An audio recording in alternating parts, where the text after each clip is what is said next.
It didn't take a genius to see that this 8-year-old half-orphan was in need of a father figure, and I soon realized that she was turning to me for some fatherly affection. When Andelin was 14 years old and started getting interested in boys, her mother asked me to have a fatherly conversation with her about the world's most famous 3-letter word. It happened that I came home one evening, opened my laptop and found a message saying, "Daddy Paul, are you still awake? I need someone to talk to."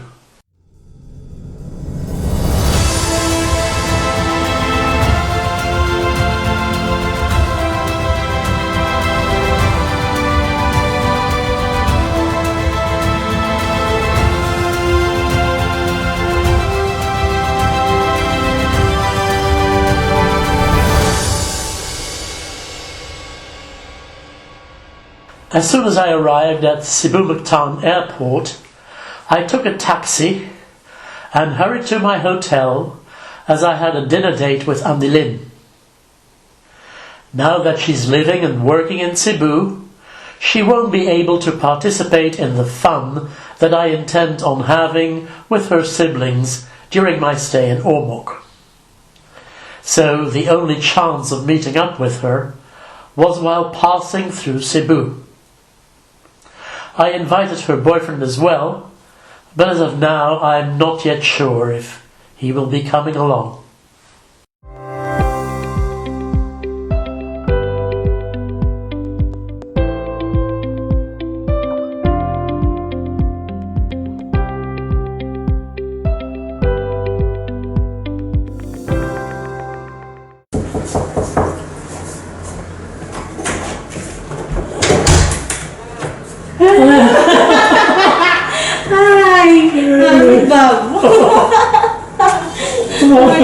Alibab, doon is here.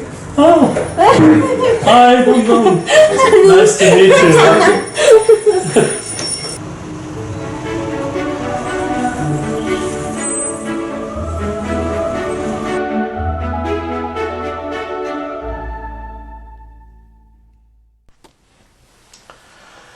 The time we had together was too short, merely 2 hours. But it was very nice seeing Andelin again and getting to know Don Don. I wish we had more time together, but the moments I spent with them are very precious to me.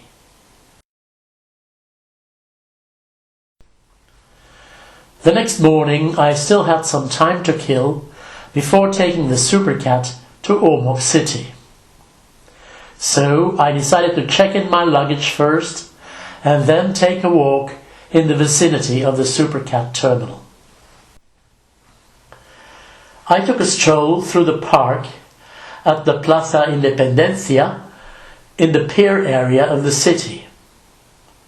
That is also where the Fort San Pedro is located, which is certainly worth a visit.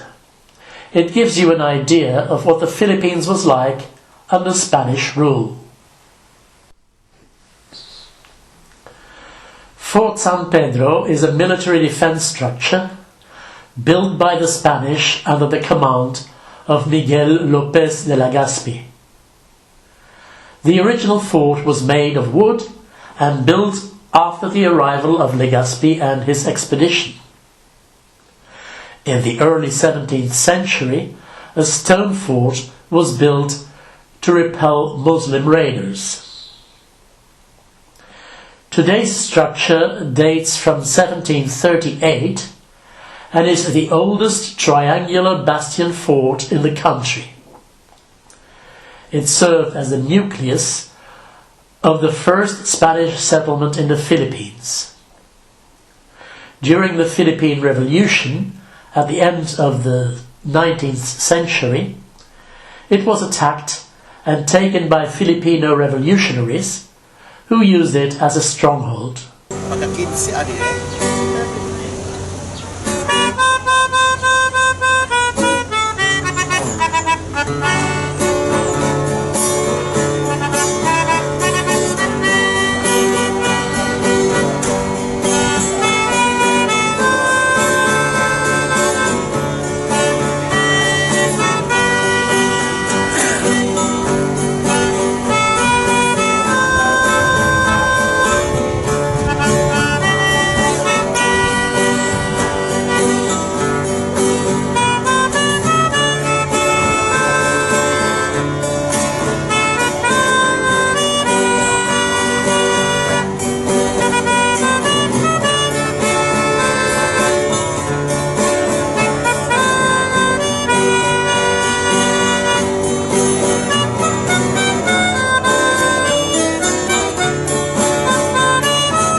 Hey, you are still watching. Does that mean you like this video? Because if you do, why not give me a thumbs up? Or even better, subscribe if you haven't done so already. You know it is free. And if you'd like to share your thoughts or experiences, that's what the comment section is for. But please keep it constructive. And now, without further ado, I will let you continue watching. After my visit to Fort San Pedro, I proceeded towards the Supercat terminal, where I would wait for my ship to arrive. While waiting, I was already thinking of what I was going to do once I put foot on the island of Leyte. I would grab a tricycle to bring me to the rental apartment I had found through Airbnb. This is the first time that I'm renting in the Philippines. Before, my ex-wife and I would stay in hotels prior to moving into our own house. Oh yes, I am one of those suckers who bought land in a country that doesn't allow foreign land ownership, spent a lot of money on building a beautiful house on the property, and then lost it all to my wife when I divorced her. I could kick myself in the butt for being so stupid. When I married her in Belgium, I had her sign a prenuptial agreement that protected all my Belgian assets. And then I turned around and invested part of these assets in the Philippines. How much more stupid can you get? But I'm not the first one to walk into this trap, and I won't be the last. On YouTube, I still see many foreigners building houses in the Philippines that they can never own. Many of them will be lucky and live there in harmony with their Filipina wife until they die. But some of them will get kicked out the way I did. Now, this is all in the past. I have started a new life that doesn't include my ex or her family, and it is no use crying over spilled milk. It was an expensive life lesson, but the best I have learned in my whole life. Good afternoon, travelers and passengers. The management and staff of Supercat Fast Ferry Corporation welcome you on board St. Rafael bound for Ormoc City. In command of this vessel is Captain Erwin Ravanes, assisted by Chief Officer Adenes Ramos and Chief Engineer Ricardo Orsonal. If you need any assistance, please don't hesitate to call any of our cabin attendants nearest you. It is our pleasure to be of service to all of you. Thank you and enjoy your trip. The crossing from Cebu to Ormoc started out gently, and it looked like it was going to be a relaxing journey. But then we suddenly entered into heavy waters. Huge waves were banging on the side of our vessel, which was rolling ominously. I've been in this kind of weather before, but it's not something I get used to. Oh boy. This is really not funny anymore. Some people are praying, and the crew have started distributing puke bags.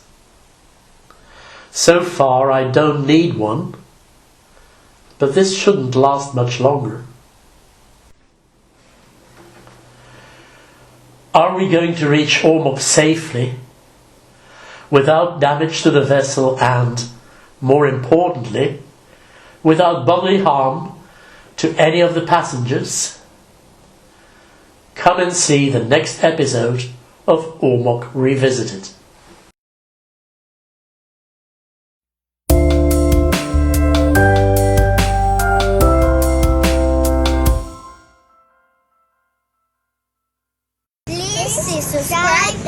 Nipples channel.